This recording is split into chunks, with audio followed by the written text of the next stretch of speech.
Ji sir, thank you. थोड़ा सा थोड़ा सा रिकॉर्डिंग में मैं क्लियर कर लूँ आपको, मतलब थोड़ा सा मैं उसको रिपीट कर दूं कि मॉर्गेज बजाते खुद, शबी के क्वेश्चन को एड्रेस करते हुए, कि मॉर्गेज बजाते खुद ऐसा कोई कॉन्ट्रैक्ट नहीं है जिसमें नेग्लिजेंस का कोई तस्वुर हो।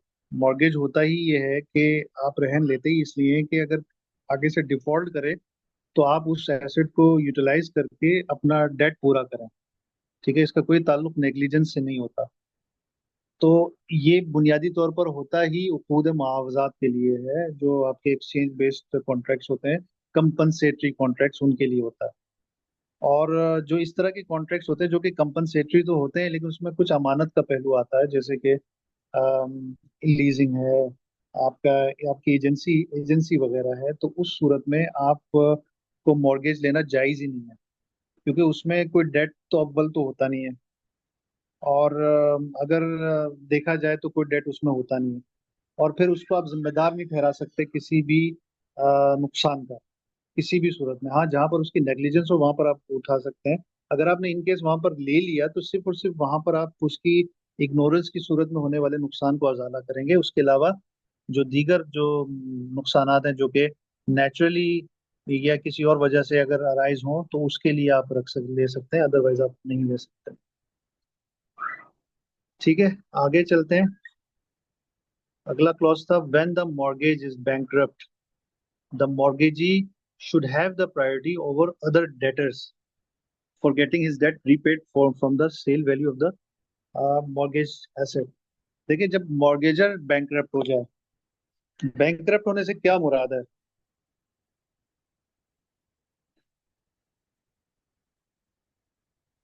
बैंकरप्ट कोई होने से बताएगा बैंक? नहीं, मॉर्गेजर अगर बैंकरप्ट हो गया तो फिर तो मतलब सिंपल सी बात है, जो देनदार था वो देने के काबिल ही नहीं रहा।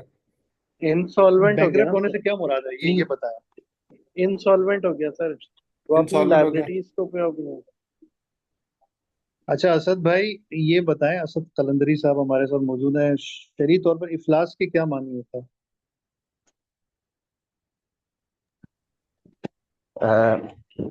शरी तो इफ्लास का भी यही मानिए सर। किसी के पास किसी के ऊपर कर्ज इतना चढ़ा है कि वो उसके पास मौजूद एसेट से ज्यादा है, तो उसे मुफलिस कहते हैं। और यही मुफलिस का तारीफ है सर। सही है।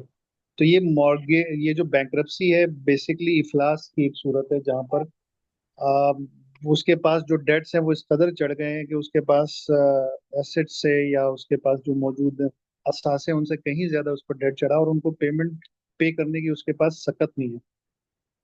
तो उसको फिर अदालत उसको बैंकरप्ट करार देती है, बैंकरप्सी फाइल होती है। और उस सूरत में उसके पास जितने भी असासे होते हैं उनको बेचकर जो डेटर्स हैं, जो क्रेडिटर्स हैं, उनके उनके पैसे पूरे किए जाते हैं। ठीक है। तो ये बैंकरप्सी की सूरत में मॉर्गेजर अगर बैंकरप्ट हो गया, तो मॉर्गेजर, अब जाहिर है बहुत सारे लोगों के डेट्स होंगे उस पर, बहुत सारे लोगों के, वो बैंकरप्ट हो गया है, दिवालिया हो गया है, और बहुत सारे लोगों के डेट्स, उनमें से हमारा मॉर्गेजी भी एक है। तो मॉर्गेजी का ये राइट बाकी सबसे ज्यादा है। अगर उसने सिक्योरिटी रखी थी तो उस सिक्योरिटी पर उसका पहला राइट होगा। पहले उसके देन को पूरा किया जाएगा, उसको बेचकर उसके ऊपर किसी और का डेट, किसी और के उसको डेट को प्रायोरिटी नहीं दी जाएगी, तरजीह नहीं दी जाएगी। उसको पहले पर तरजीह दी जाएगी, क्योंकि उसने उस एसेट को बतौर रहन रखा है और रहन के लिए ये मॉर्गेजर राजी था। तो सबसे पहले उसका डेट पूरा किया जाएगा उस एसेट में से, और अगर बचेगा तो वो बाकी डेटर्स को चला जाएगा, बाकी फरसफाहान को चला जाएगा। ठीक है। If the sale value of the mortgage asset is less than the mortgagee's debt, he becomes, अगर अगर ज्यादा है, उसने जितने का बेचा है ऑब्वियसली ज्यादा है, तो बाकी डेटर्स के पास चला जाएगा, वो फिर अपने हिसाब से उसको देखेंगे। जैसे उमूमन इस तरह के केसेस में तकसीम का एक निज़ाम वज़ा किया जाता है। और ये भी हो सकता है कि वो जो एसेट है उसकी वैल्यू उसके डेट से कम कम की हो और वो कम में बिके। तो उस सूरत में वो जो रिमेनिंग पार्ट है, वो फिर बाकी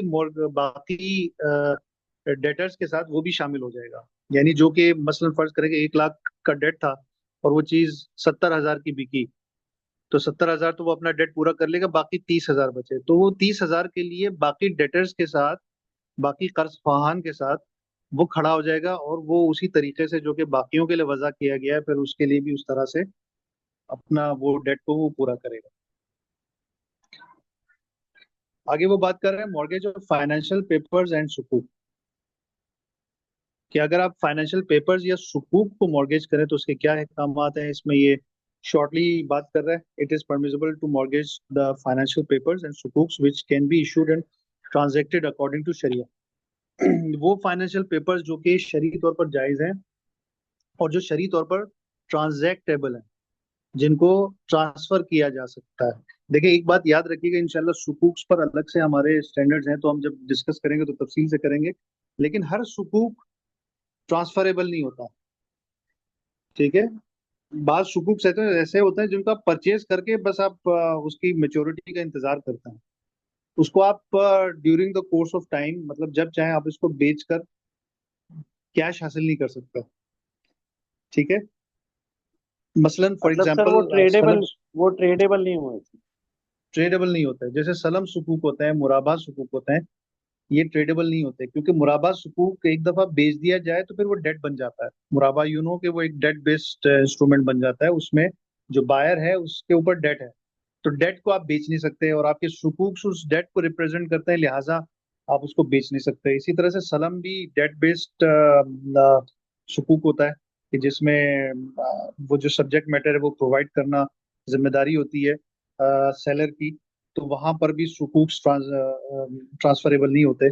तो इस तरह के सुकूक्स आप उसको आप मॉर्गेज बतौर मॉर्गेज नहीं दे सकते, लेकिन वो सुकूक्स जो कि ट्रांसफरेबल होते हैं, ट्रांजेक्टेबल होते हैं, और वो आपकी ऑनरशिप को जाहिर करते हैं किसी भी एसेट में, जैसे इजारा सुकूक हैं, डीएम सुकूक्स हैं, तो वो उसको बतौर रहन आप दे सकते हैं। ये यही बात कर रहे हैं, it is permissible to mortgage the financial papers as sukuks which can be issued and transacted according to शरिया, कि जिनको इशू भी कर सकते हैं और जिनको आप ट्रांजैक्शन भी जिनका कर सकते हैं। अच्छा, इशू बाज फाइनेंशियल पेपर्स ऐसे होते हैं, जो ऐसे होते हैं जिनको शरई तौर पर आप इशू भी नहीं कर सकते, जैसे नॉर्मल बॉन्ड्स है, कन्वेंशनल बॉन्ड्स है, वो आप ऑब्वियसली आप इशू नहीं कर सकते, शरई तौर पर जायज नहीं है। तो बॉन्ड्स वगैरह को आप कभी भी बतौर मॉर्गेज आप रहन के तौर पे नहीं दे सकते, ठीक है। तो आप कोई भी फाइनेंशियल पेपर सुकूक वगैरह आप मॉर्गेज के तौर पे दे सकते हैं, such as Islamic sukuk and share of Islamic financial institution. अगर इस्लामिक फाइनेंशियल इंस्टीट्यूशन बैंक्स के, इस्लामिक फाइनेंशियल इंस्टीट्यूशन से मुराद बैंक्स हैं, कि इस्लामिक बैंक्स के शेयर अगर आप बतौर मॉर्गेज देना चाहें तो उसकी इजाजत है। The shares of the companies whose original activities are permissible can also be added to this category. वो कंपनीज जिनकी जो जिनका जो समझ लेंगे बेसिक काम है, ओरिजिनल एक्टिविटीज, वो अगर जायज हैं तो आप उसको भी इस कैटेगरी में शामिल कर सकते हैं, आप उसकी भी ट्रेडिंग भी कर सकते हैं और उसको आप बतौर मॉर्गेज भी रख सकते हैं। इसलिए इन्होंने स्टैंडर्ड नंबर 21 का हवाला दिया है, इंशाल्लाह वो हम डिस्कस करेंगे। फिर ये कहते हैं it is permissible to mortgage user fund based sukuk which represent common shares in the user fund of specific asset और assets in the form of a specific specific indebtedness. ये वही बात है जो मैं आपसे कर रहा था कि इस इजारा सुकूक और डीएम सुकूक आप कर सकते हैं, मॉर्गेज बतौर मॉर्गेज रख सकते हैं। इसमें भी इन्होंने शरिया स्टैंडर्ड नंबर 17 इन्वेस्टमेंट सुकूक का हवाला दिया। फिर ये उसकी फर्दर वजाहत करते हैं, ऊपर मैंने पहले क्लॉज में वजाहत कर दी थी, बस समझ लें कि उसकी को भी एक एक करके वजाहत कर रहा है। कह रहा है कि it is impermissible to mortgage the financial papers and sukuk that should not be issued और ट्रांजैक्टेड अकॉर्डिंग टू शरिया। आप उन फाइनेंशियल पेपर्स को मॉर्गेज नहीं कर सकते, बतौर रहन नहीं दे सकते, जो कि शरई तौर पर जिनका इशू करना जायज नहीं है, जैसा कि इंटरेस्ट बेस्ड बॉन्ड्स हो गए, प्रेफरेंस शेयर्स हो गए। हमने प्रेफरेंस शेयर्स कहीं पर डिस्कस किया था, मेरे ख्याल से गालिबन स्टैंडर्ड नंबर 6 में किया था। प्रेफरेंस शेयर को हमारा ये standard as a debt based instrument देखता है। इंशाल्लाह इसकी इसकी फर्दर वजाहत आएगी शरिया स्टैंडर्ड नंबर 21 में, जो कि फाइनेंशियल पेपर्स पर शेयर्स पर एक अलग से स्टैंडर्ड है, स्टैंडर्ड नंबर 21, तो हम तब उसको डिस्कस करेंगे। शेयर्स की बेसिकली दो किस्में होती है, कॉमन स्टॉक, कॉमन शेयर्स और प्रेफरेंस शेयर्स। तो प्रेफरेंस शेयर्स शेयर्स भी शरई तौर पर जायज नहीं होते, उसको डिटेल में इंशाल्लाह पढ़ेंगे। फिर आगे ये बात कर रहा है such financial papers include also traditional investment certificates, यानी कि जो दूसरे बैंक्स के टीडीआरस हैं, इन्वेस्टमेंट सर्टिफिकेट्स हैं, तो हमारे यहाँ पाकिस्तान में टीडीआर कहते हैं, टर्म डिपॉजिट रिसिप्ट्स, और यहाँ पर स्टैंडर्ड्स में जब आप कोई अमाउंट किसी बैंक में फिक्स करते हैं तो उसके लिए इन्वेस्टमेंट सर्टिफिकेट्स का नाम दिया है। तो वो कह रहे हैं कि ट्रेडिशनल यानी कि कन्वेंशनल आप इन्वेस्टमेंट सर्टिफिकेट्स लें, टीडीआर लें, डीएससीज, एनएससीज, डीएससीज, एसएससीज, तो ये इनको बतौर मॉर्गेज देना जायज नहीं, क्योंकि ये डेट, ये तो इंटरेस्ट बेस्ड डेट को रिप्रेजेंट करता है। Certificates of traditional investment deposits and shares of the companies that pursue impermissible activities, या वो शेयर्स जिनकी जिनकी एक्टिविटी हलाल नहीं है, जैसे कोई कंपनी अगर अल्कोहल की मैन्युफैक्चरिंग में है तो उनके शेयर्स हलाल नहीं है। Swine trade, dealing in Riba, इस तरह की जो ट्रांजेक्शन होती है जिनकी शरीयत इजाजत नहीं देती, उन पर बेस करते हुए कंपनी है, उनका कोर काम यही है, तो उनके शेयर्स को भी जाहिर आप ना खरीद सकते हैं, ना बेच सकते हैं, ना आप उनको रहन पर दे सकते हैं। फिर ये कह रहे हैं कि among these financial papers also shares of traditional financial institution, यानी कि कन्वेंशनल बैंक्स के शेयर्स भी इसमें शामिल हैं। Shares of traditional financial companies, traditional financial institution यानी कि कोई भी दूसरा फाइनेंशियल इंस्टीट्यूशन हो, जैसे कि डीएफआईज होते हैं आपके यहाँ, या म्यूचुअल फंड्स होते हैं, इस तरह अगर वो कन्वेंशनल है तो उसके शेयर्स भी आपके लिए इजाजत नहीं है। आपके बैंक्स हैं जो कन्वेंशनल बैंक्स हैं, उनके शेयर्स भी आप बतौर सिक्योरिटी नहीं रख सकते। अगर आपके पास इंश्योरेंस कंपनीज के शेयर्स हैं, कन्वेंशनल इंश्योरेंस कंपनीज हैं, तो उनके शेयर्स भी इसी तरह से हैं।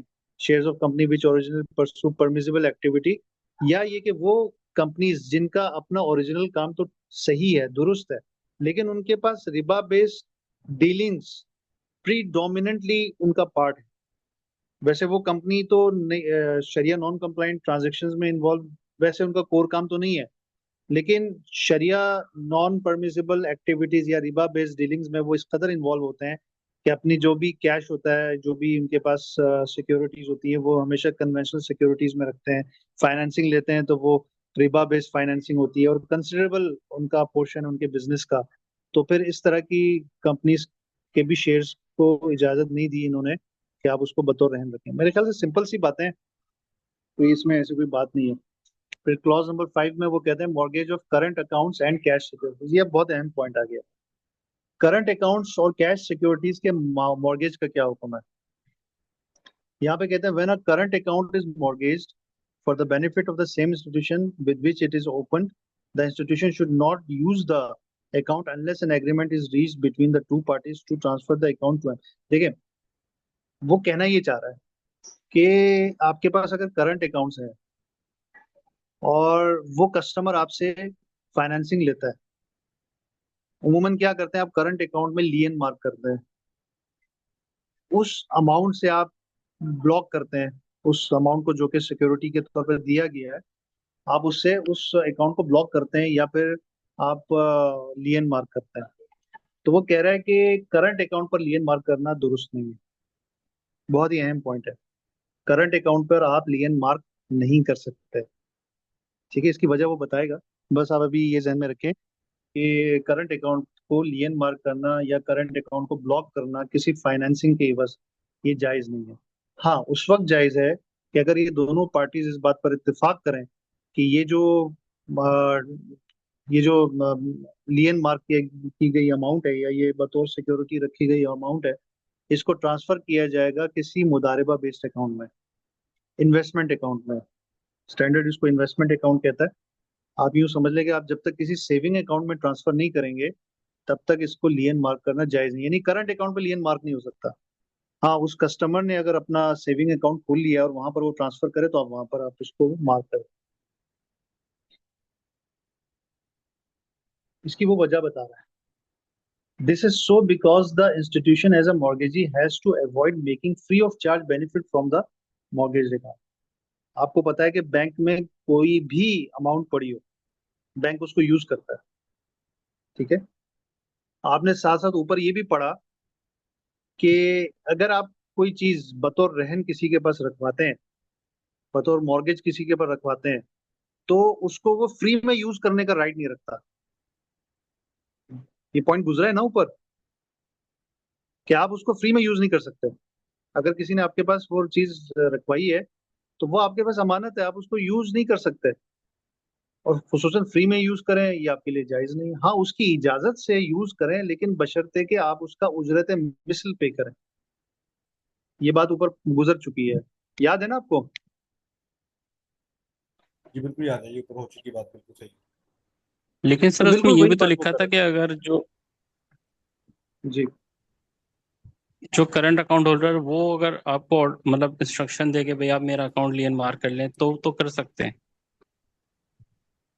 तो कर सकते हैं, लेकिन उसकी वजाहत फिर यहाँ पे कर रहा है, आप नियन मार्क कर सकते हैं, लेकिन आप उस वक्त करेंगे जब आप आपस में ये एग्री करें कि भाई ये इन्वेस्टमेंट अकाउंट में, जब मुदारबा बेस्ड अकाउंट में जाएगा। ठीक है, नहीं, जो मतलब हमने सिर्फ ऊपर भी करंट अकाउंट का नियन मार्क, क्या कौन सर सा क्लॉज है पिछले देख लेते हैं। ऊपर देख लेते इस इस स्टैंडर्ड में नहीं, पिछले स्टैंडर्ड में जो हमने पढ़ा था कर्ज के। हैं। अच्छा, कर्ज के स्टैंडर्ड में पढ़ा था, देखना पड़ेगा कर्ज के स्टैंडर्ड में क्या लिखा है। मेरा ख्याल है कि वहां सर पर अगर ऐसी बात है तो समटाइम्स ऐसा होता है कि स्टैंडर्ड्स के आपस में क्लैशेस आ जाते हैं। स्टैंडर्ड बाज दफा एक स्टैंडर्ड में कोई बात लिखी है तो दूसरा स्टैंडर्ड जी उसके सर, बरखिलाफ कोई बात करता है। उन्होंने बिल्कुल सही रिकॉल वो किया, उस शायद कर्ज करंट के अकाउंट, वो शायद कर्ज वाला नहीं था वो, आई गेस वो प्रोक्सिमेशन डेटर का था, जिसमें ये था कि करंट अकाउंट आप इसका नहीं वो कर सकते, फ्रीज कर सकते, फ्रीज प्रोक्रेस्टिनेटिंग वाला डेटर था। में पता नहीं, आई डोंट नो ये बात लिखी है कि नहीं लिखी। देखिए, मैं आपको एक उसूल बता रहा था कि अगर ऐसा हो जाए कि कोई स्टैंडर्ड जिसमें कोई और बात लिखी हो, दूसरे स्टैंडर्ड में कोई और, मुझे याद नहीं है कि वो क्या किस क्लॉज में था, कौन सी, उसको हम देख लेते हैं इंशाल्लाह, देखकर उसको डिस्कस कर लेंगे। लेकिन जो उसूल है वो ये है कि जो स्टैंडर्ड बाद में आया है वो उस पर सुपरसीड कर जाता है, पिछले वाले स्टैंडर्ड पर। ठीक है, वो जाहिर है वो फिर मजीद एक समझ लें कि कंसेंसस के बाद ये नई बात आती है। देखें, तो लॉ भी यही होता है, जो पुराना लॉ है वो नलीफाई हो जाता है जब नया लॉ आता है। तो इन स्टैंडर्ड्स की मिसाल भी लॉज की जैसी है। अगर पहले कोई बात की थी और बाद में कोई आने वाला स्टैंडर्ड जरा डिफरेंट बात करता है तो वो बाद वाला उस पर लागू होगा। आई थिंक ये वाला जो स्टैंडर्ड है ये कर्ज वाले स्टैंडर्ड से बात का है, तो ये वाली बात इस पर लागू होगी। बट फिर भी इसको थोड़ी तहकीक कर लेते हैं, इंशाल्लाह देख लेते हैं। अगली क्लास में हम उसको देख लेंगे, तब तक तो वहाँ डिस्कस करते हैं। लेकिन यहाँ पर ये बात, और बात लॉजिकल भी है। लॉजिकल इस सेंस में कि हमने ऊपर स्टैंडर्ड में, इसी स्टैंडर्ड में यानी कि 39 में ऊपर एक क्लॉज में पढ़ा था जहाँ पर ये बात की थी कि अगर आप कोई भी एसेट रहन के तौर पर रखवाते हैं, बतौर सिक्योरिटी रखवाते हैं, तो मॉर्गेजी यानी मुर्तहिन को ये हक हासिल नहीं है कि वो उस एसेट में तसर्रुफ करे, उसको कोई राइट नहीं है। हाँ, मगर ये कि अगर वो राहिन से, मॉर्गेजर से इजाजत ले तो वो यूज कर सकता है, लेकिन उस सूरत में उस एसेट का वो उजरत मिसल अदा करेगा, यानी फ्री ऑफ कॉस्ट यूजेज का राइट उसको हासिल नहीं है। ठीक है, तो ये अगर करंट अकाउंट में रखा है और आप उसको ट्रिलियन मार्क कर रहे हैं, तो ये तो आप बतौर कर्ज आपने रखा और उसको आप इस्तेमाल कर रहे हैं, फ्री ऑफ कॉस्ट इस्तेमाल कर रहे हैं, तो आपके लिए लाजिम है कि आप उसको मुदारिबा में लेके जाएं, और फिर वहां पर आप उसको उस पर प्रॉफिट आप जब देंगे तो तब आपके लिए ये दुरुस्त होगा। ये वाला स्टैंडर्ड आपको वाज़ेह तौर पर रोकता है करंट अकाउंट पर लियन मार्क करने से। On transference of the account to an investment account, the account holder becomes entitled to his profit share as the owner of the capital। फिर जाहिर है जब आप उसको मुदारिबा अकाउंट में लेके जाते हैं तो वो उस एसेट, उस पर होने वाले तमाम प्रॉफिट का वो मालिक बनता है, क्योंकि वो रब्बुल माल है। while the institution becomes entitled to its profit share as the worker, जबकि इंस्टीट्यूशन उसमें से प्रॉफिट के एक हिस्से का मालिक बनता है बतौर मुदारिब। ऑब्वियसली फिर इसमें मुदारिबा के अहकाम लागू होंगे। ठीक है,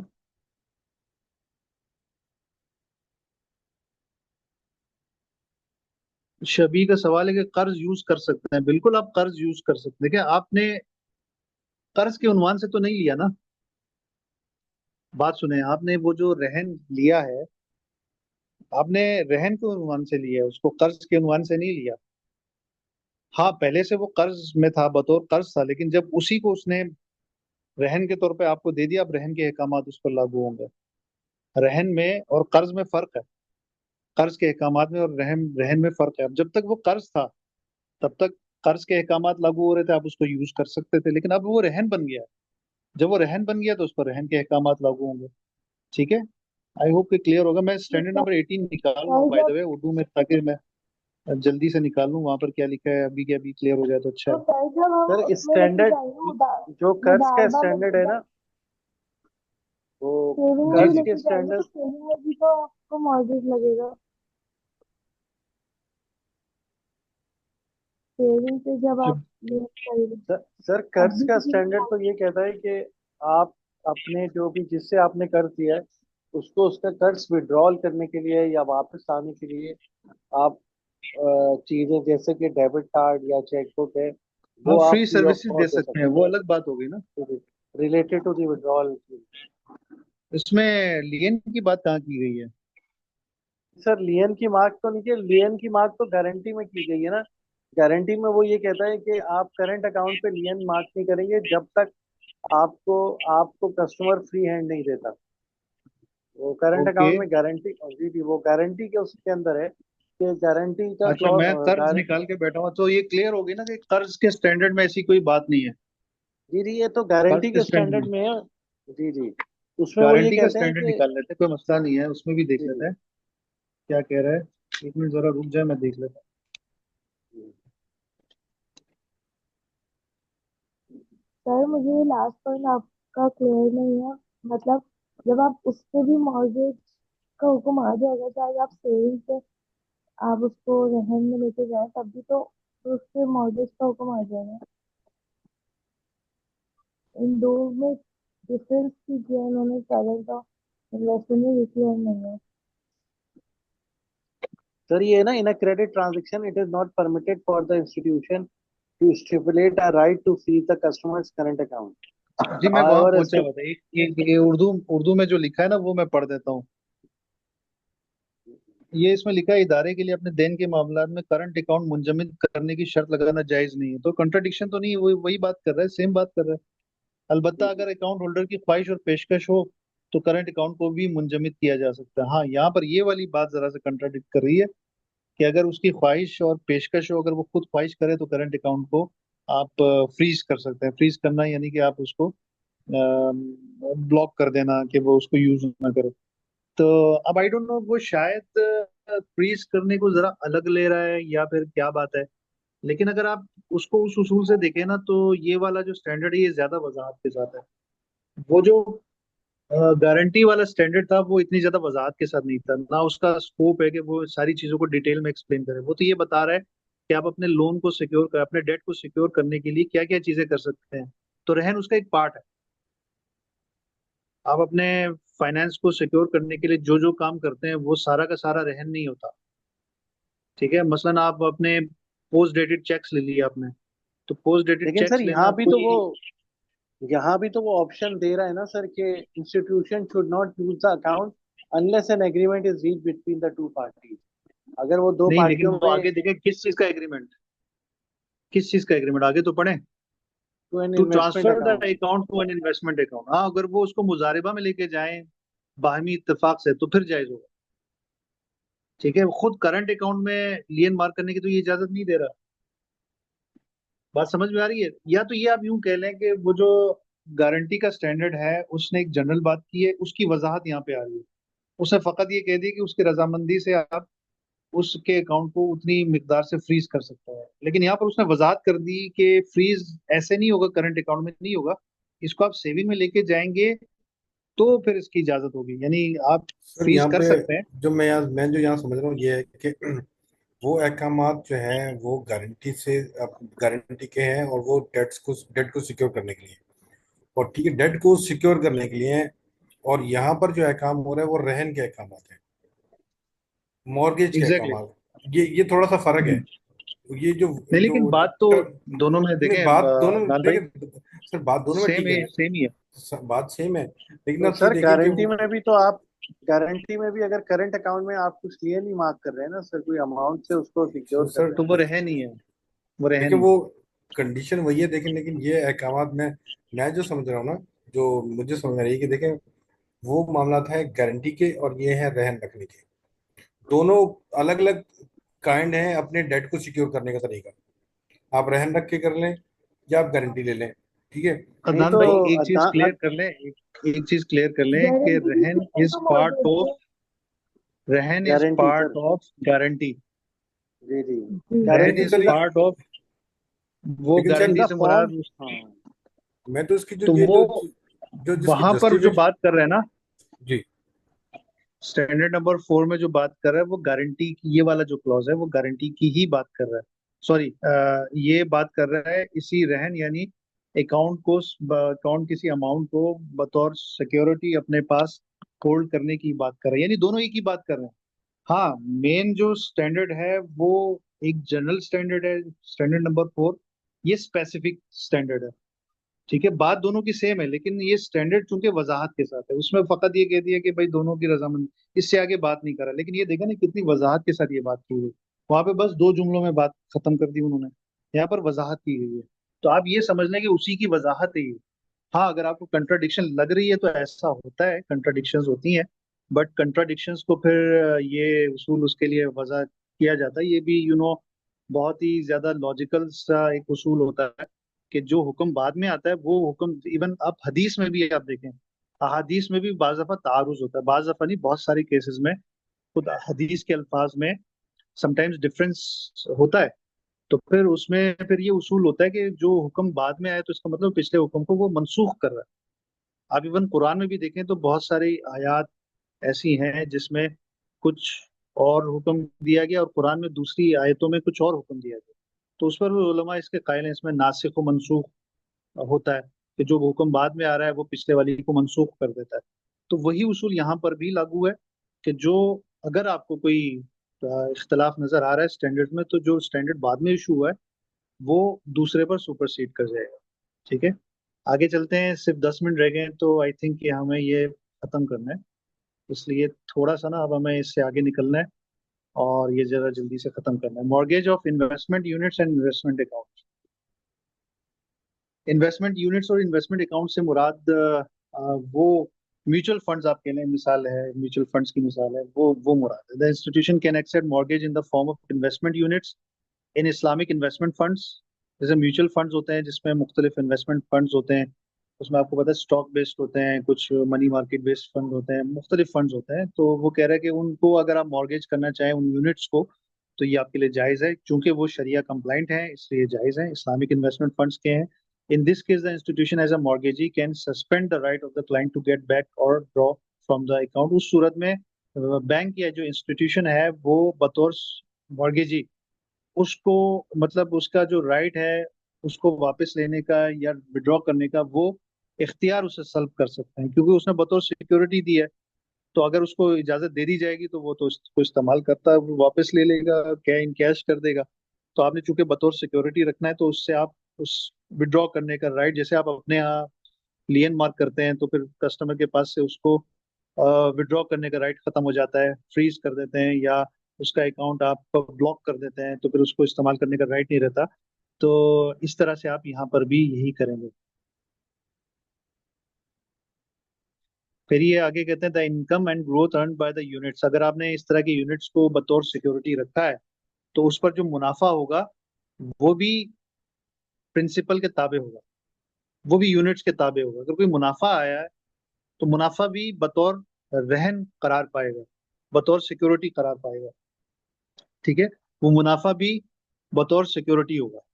हाँ, माँ सिवाय ये कि अगर दोनों ने मिलकर कोई इस बात पर इत्तेफाक कर लिया है कि सिर्फ यूनिट्स बतौर सिक्योरिटी रहेंगे और जो प्रॉफिट है वो मॉर्गेजर को ही मिलेगा, तो फिर ठीक है, फिर तो जो स्टिपुलेट किया गया है वही दुरुस्त है। आपने ऊपर एक स्टैंड क्लॉज पढ़ी होगी जहां पर ये बात की गई थी कि अगर उस रहन में यानी मरहून में, माले मरहून में या जो सब्जेक्ट मैटर है रहन का, उसमें इजाफा हो तो वो इजाफा भी उस रहन के ताबे है।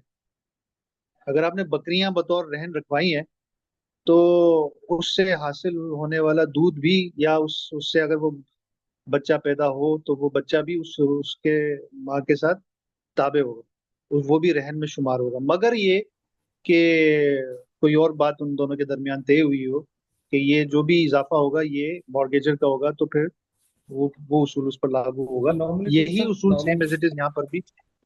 नॉर्मली तो जो हमारे पास ट्रांजेक्शन हो रही होती है, अगर उसमें कोई इन्वेस्टमेंट बॉन्ड या बॉन्ड्स कह लें या टीडीआर सर्टिफिकेट्स कह लें, तो टीडीआर सर्टिफिकेट्स जो है वो अंडर लियन होते हैं, उसका प्रॉफिट नहीं डिविडेंड होता, जा रहा होता डिविडेंड है। जा हाँ, रहा होता है। सही है। अगर नॉर्म्स इस तरह के हैं तो इसमें कोई कबाहत नहीं है। वो तो उसूल बता रहा है कि उसूलन तो ये होना चाहिए कि वो भी उसके ताबे हो। लेकिन अगर आपके दरमियान ये तय हुआ है, या तो ये वर्बली तय हुआ है या कस्टमरी नॉर्म्स के तहत ये तय हुआ है, तो दोनों सूरतों में कोई हर्ज नहीं है। आप ये कह सकते हैं भाई जो डिविडेंड है वो मॉर्गेजर का ही हो सकता है बिल्कुल। यूनिट का प्रॉफिट भी इसकी इजाजत वो दे रहा है ना, दोनों पार्टीज अगर एग्री करें तो ऐसा हो सकता है। और यकीनन ये बात कहीं ना कहीं एग्रीमेंट में, बैंक कोई बात लिखे हुए तो छोड़ता नहीं, तो ऑब्वियसली कहीं ना कहीं एग्रीमेंट में ये बात आ रही होती है। फिर आगे कहता है कि mortgage of what will be own. आप वो चीज भी मॉर्गेज के तौर पे दे सकते हैं जिसके आप अभी मालिक नहीं बने, फ्यूचर में मालिक बनेंगे। ठीक है। मसलन ये खुद मिसाल दे रहा है, it is permissible to mortgage an income which is still to be owned if the principal is specified. कि अगर एसेट स्पेसिफाई हो तो उसका जो मुनाफा है वो भी मॉर्गेज करना जायज है। अभी आपने उसको बेचा नहीं। मिसाल के तौर पे आपके पास एक असासा है, कोई घर है। ठीक है। कोई घर है, एक घर है, उसको अभी आपने रेंट आउट नहीं किया, लेकिन आप ये कर सकते हैं कि उससे हासिल होने वाली आमदनी को पहले से तय कर लें कि भाई जो उससे मुझे रेंट मिलेगा वो मैं बतौर रहन रखवाऊंगा, तो रेंट सारा जा रहा होगा मॉर्गेजी के पास। ठीक है। तो ये इस तरह का की कोई कंडीशन लगाना बिल्कुल जायज है। फ्यूचर में किस कोई भी चीज जिसका मुनाफा हासिल होना है उसको भी बतौर रहन रखा जा सकता है। ये कोई एसेट है, और वो एसेट आप ये कहें कि भाई ये जो एसेट है ना ये मैं बेचूंगा, उससे मुझे जो मुनाफा हासिल होगा वो मैं बतौर सिक्योरिटी रखवाऊंगा। तो अभी वो उसका मुनाफा हासिल ही नहीं हुआ आपको, प्रोसीड्स अभी आई नहीं, आपने बेचा ही नहीं उसको इनफैक्ट। तो आप अभी से आप उसको बतौर रहन रखवा सकते हैं। बेचेंगे बाद में, वो रेंट आप बाद में देंगे, लेकिन उससे हासिल होने वाली इनकम आप पहले ही आपने बतौर सिक्योरिटी रखवा दी है। फिर ये इंश्योरेंस की बात कर रहा है कि the mortgagee has a right at the time of signing the contract to request from the mortgager to arrange Islamic insurance for the mortgage asset. Mortgagee ये रिक्वेस्ट कर सकता है कॉन्ट्रैक्ट के टाइम पर कि भाई आप ये जो एसेट मेरे पास बतौर सिक्योरिटी रखवा रहे हो, इसके आप इंश्योरेंस भी करवा के दें, शरिया कंप्लाइंट इंश्योरेंस भी करवा के दें। ठीक है। अगर मॉर्गेजर उसको कबूल करता है तो उससे हासिल होने वाली जो कंपनसेशन है, अगर फर्ज करें कि वो एसेट डिस्ट्रॉय हो जाए और इंश्योरेंस करवाई हुई है, तो जाहिर है उसका क्लेम मिलेगा आपको। तो उस क्लेम का भी हुक्म वही है जो मॉर्गेज एसेट का था। यानी वो क्लेम आपके पास, वो एसेट तो डिस्ट्रॉय हो गया लेकिन उसका क्लेम अब आपके पास बतौर सिक्योरिटी होगा। ठीक है। वो यही बात कर रहा है। और इसमें उन्होंने स्टैंडर्ड नंबर 5 का भी हवाला दिया है। ये कहीं स्टैंडर्ड नंबर 5 में भी हमने इसको डिस्कस किया। पर ये लास्ट क्लॉज है, इसको देख लेते हैं। मॉर्गेज एसेट पर जक़ात की बात कर रहा है। तो सबसे पहले वो ये कह रहा है कि the owner of the mortgage asset should pay ज़कात if it is payable on the asset. कि वो कह रहा है कि जो एसेट पर, मॉर्गेज एसेट माले मरहून पर जक़ात की जिम्मेदारी किसकी है? मॉर्गेजर की है, मॉर्गेजी की है? जरा जल्दी बताएं, टाइम कम है हमारे पास। किसकी होगी आपके ख्याल में? मॉर्गेजर की होगी, मॉर्गेजी की होगी? मॉर्गेजर मॉर्गेजर मॉर्गेजर की होगी, जो उस एसेट को ऑन करता है। द ओनर ऑफ ये द मॉर्गेजर मॉर्गेज्ड की एसेट होगी। शुड पे ज़कात if it is payable on the asset and its income और ऑन इट्स इनकम ओनली। यानी उससे हासिल होने वाली आमदनी पर या खुद उस एसेट पर जक़ात की जिम्मेदारी मॉर्गेजर की है, क्योंकि वो उसको ऑन करता है, मॉर्गेजी की जिम्मेदारी नहीं है। वो कह रहा है कि ये हकीकत कि वो उसको आगे बेच नहीं सकता उसको जक़ात की अदायगी से मुबर्रा नहीं करेगी। मॉर्गेजर ये नहीं कह सकता कि भाई मैं तो मजबूर हूं, मैं तो रहन के तौर पे दे चुका, मैं तो उसको आगे बेच भी नहीं सकता, मेरा इख्तियार ही नहीं रहा। तो ये इख्तियार का ना रहना इस बात का मूजिब नहीं है कि आप पर जक़ात भी वाजिब नहीं है। जक़ात अगर आप है तो आप पर जक़ात उसी तरह से वाजिब है, आपके ऊपर फर्ज है। स्टैंडर्ड नंबर, ये क्लॉज नंबर 9/2 में कहता है जक़ात is payable on all cash mortgages such as current account, cash securities, units of investment fund. यानी वो कह रहा है कि वो तमाम सिक्योरिटीज, वो तमाम कोलेट्रल्स जो कि कैश है, उस पर भी जक़ात देना जिम्मेदारी होगी किसकी? मॉर्गेजर की। Zaka is payable on all cash mortgages वगैरह वगैरह सब्जेक्ट टू स्टिपुलेशन ऑफ शरी। फिर वो उसको हवाला दे रहे स्टैंडर्ड नंबर 35 पर, जो कि ज़कात से मुतल्लिक है। वहां पर भी ये बात आएगी इंशाल्लाह कि जो मॉर्गेज एसेट है उनके ज़कात की जिम्मेदारी किसकी होगी। तो इंशाल्लाह उस वहां पर भी हम तफसील से पढ़ेंगे। जज़ाकुमुल्लाह। 1 मिनट से भी बहुत कम रह गए, कुछ ही सेकंड रह गए। तो इंशाल्लाह कल जज़ाकल्लाह सर। सुबह इंशाल्लाह मुलाकात होती है। सुबह 10 बजे 12 देख लेते हैं, कल है क्लास आप लोगों की? नहीं नहीं सर, नहीं कल नहीं है आपने। नहीं सर। तो फिर आराम से करते हैं, 12 बजे